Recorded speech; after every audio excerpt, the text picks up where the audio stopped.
sensation. Un missile de défense russe a tué une civile innocente à Belgorod et les autorités ont audacieusement blâmé le conflit de l'État pour cette tragédie interne. Dans cette vidéo choc, nous dévoilons les pertes massives d'un bataillon russe, près de 40% de son effectif, une vérité que les médias n'osent pas montrer.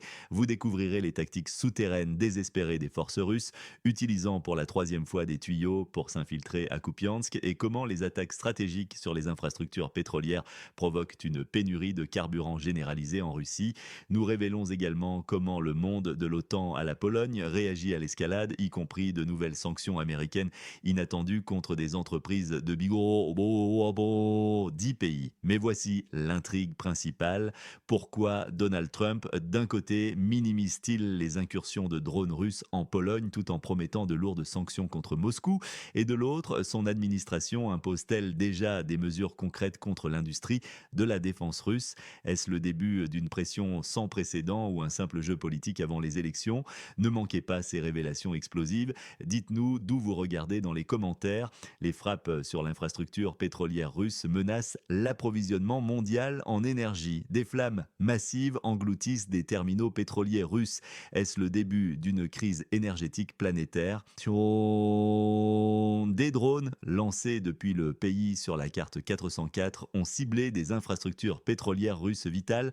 Le port pétrolier de Primorsk et la raffinerie de Kardimovo ont été la cible de ces attaques insensées.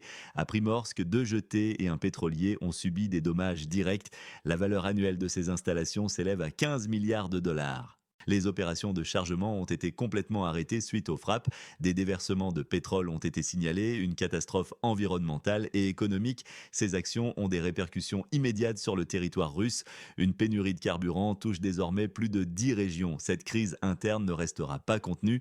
L'impact se fera sentir bien au-delà des frontières russes. Et Mark Rutte a déclaré: nous ne pouvons pas laisser les drones russes violer l'espace aérien des alliés. Pourtant, ces attaques contre nos infrastructures critiques ne provoquent aucune indignation similaire de l'OTAN.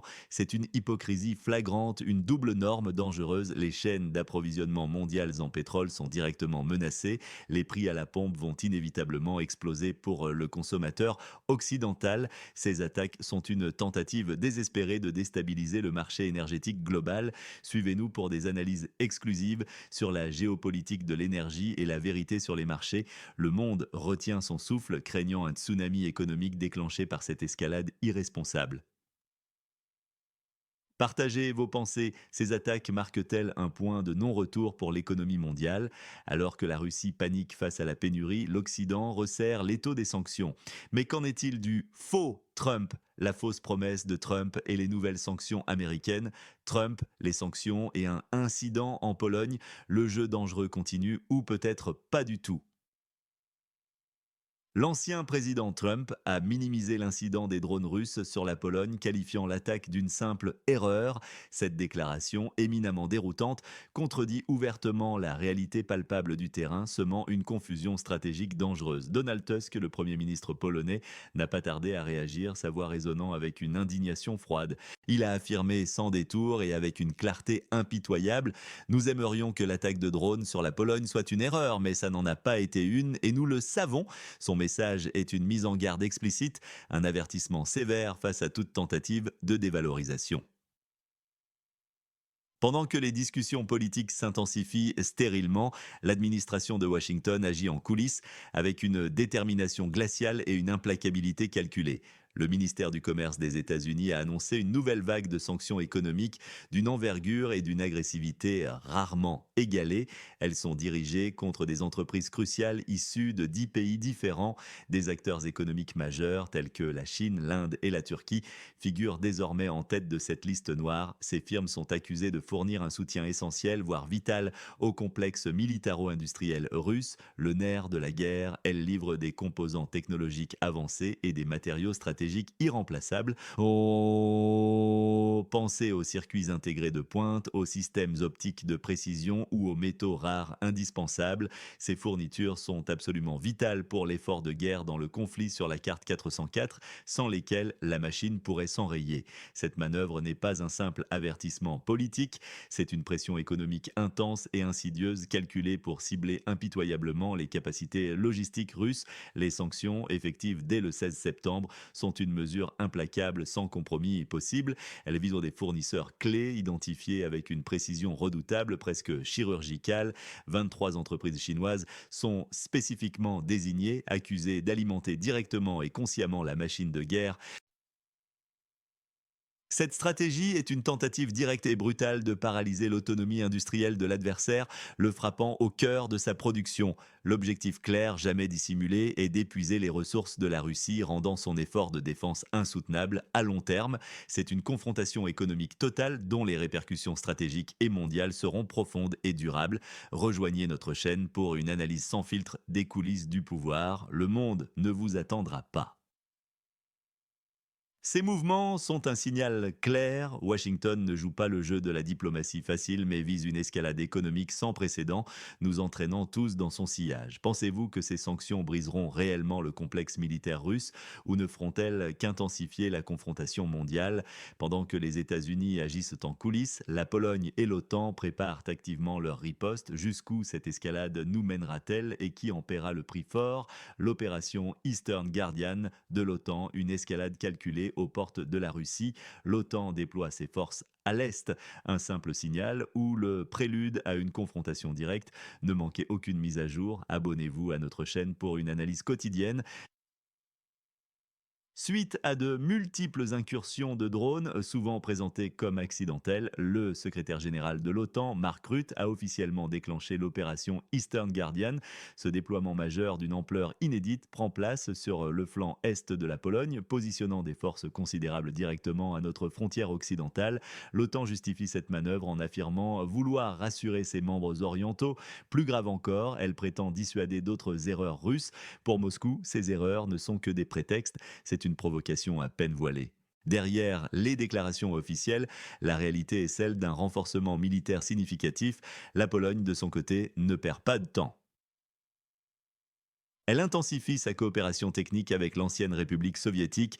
L'objectif est clair, l'étude et l'implémentation rapide de nouvelles technologies anti-drones. Cette collaboration transfrontalière n'est pas une simple formalité. Elle intègre des systèmes de détection, des brouilleurs, voire des systèmes de tir laser, augmentant la complexité du champ de bataille aérien. Michael Naki, dont l'analyse est toujours pertinente, souligne la faiblesse intrinsèque de cette stratégie. Il a raison, si le renforcement de la défense aérienne de la Pologne est la seule réponse militaire de l'Alliance, alors elle a un sérieux inconvénient, elle ne motive en rien Poutine à cesser les attaques contre les pays de l'OTAN. Ces mots ne sont pas juste une critique. Oh, ils exposent une faille logique majeure dans la pensée occidentale. La posture de l'OTAN, bien qu'affirmant la défense, projette une image d'escalade. Elle ne fait qu'alimenter le cycle de tension. Les moyens techniques mis en œuvre pour Eastern Guardian, des radars avancés aux intercepteurs modernes, dessinent une zone de confrontation potentielle. Chaque pièce d'équipement déplacée, chaque soldat positionné, chaque nouveau protocole anti-drone testé rapproche la région d'un conflit ouvert. La logistique complexe de cette opération, avec ses chaînes d'approvisionnement tendues et ses commandements centralisés, démontre une préparation à plus grande échelle. Cela transforme une simple défense en une menace tangible pour la sécurité de la Russie. La rhétorique de la dissuasion masque mal une volonté d'encercler, de provoquer. Le risque d'un incident involontaire ou pire d'une confrontation calculée n'a jamais été aussi élevé. La région est devenue un baril de poudre et l'OTAN y ajoute des étincelles sous couvert de protection. La frontière entre la défense et la provocation n'a jamais été aussi ténue, promettant une étincelle capable d'embraser l'Europe entière. Selon vous, l'OTAN protège-t-elle ses membres ou provoque-t-elle délibérément la Russie? Partagez votre avis dans les commentaires. Des drones russes en Pologne, des frappes du pays commençant par un U en Russie, et tandis que les nations s'affrontent, la Russie cache ses propres tragédies. Préparez-vous à un choc, le char d'assaut de la mort. Comment la Russie dissimule ses pertes, une femme tuée par un char d'assaut russe à Belgorod. Le Kremlin tente de cacher l'impensable. Ne laissez pas la désinformation obscurcir votre jugement. Rejoignez notre communauté pour une analyse sans filtre et des faits vérifiés. Cliquez sur le lien pour vous abonner dès maintenant. Le scandale éclate à Belgorod et le choc est palpable. Une résidente pacifique perd la vie, un destin tragique de plus dans l'engrenage du conflit.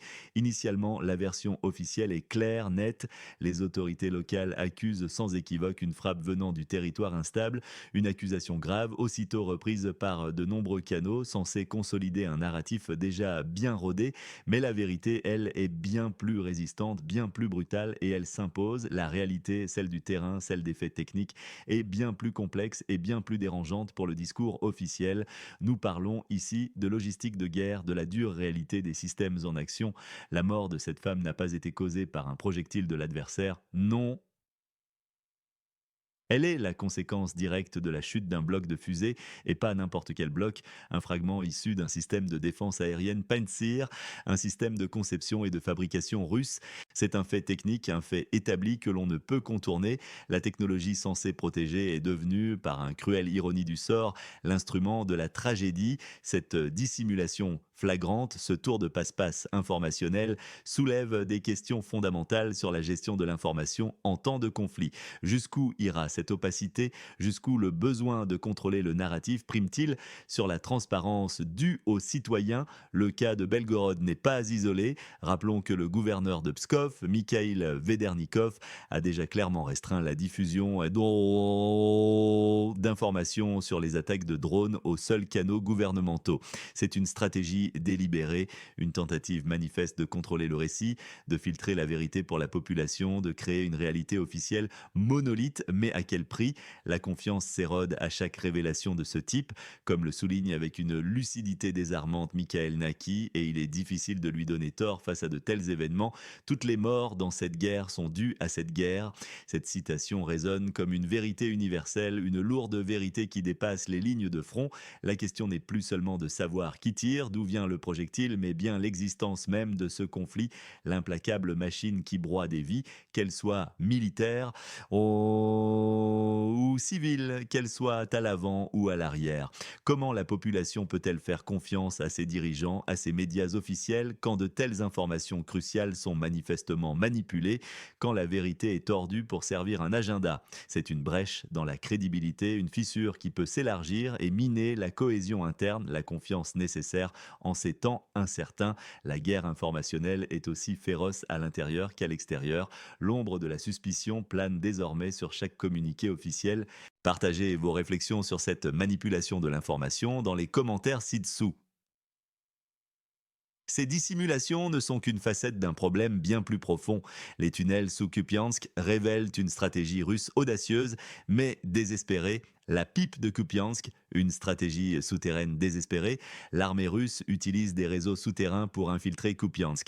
Une innovation brillante ou un piège mortel? C'est un mouvement audacieux, une tactique souterraine. Les forces russes ne frappent pas seulement en surface à la vue de tous, elles s'enfoncent littéralement sous terre, loin des regards indiscrets et des drones de reconnaissance qui scrutent chaque parcelle de ciel. Des conduites de gaz souterraines, ces infrastructures autrefois pacifiques et ignorées, sont transformées. Elles deviennent de véritables artères de guerre secrètes, une logistique étonnante se déploie dans l'obscurité quasi totale. Imaginez l'ingéniosité des chariots spécialement adaptés, conçus pour ces passages étroits et parfois tortueux, sont utilisés.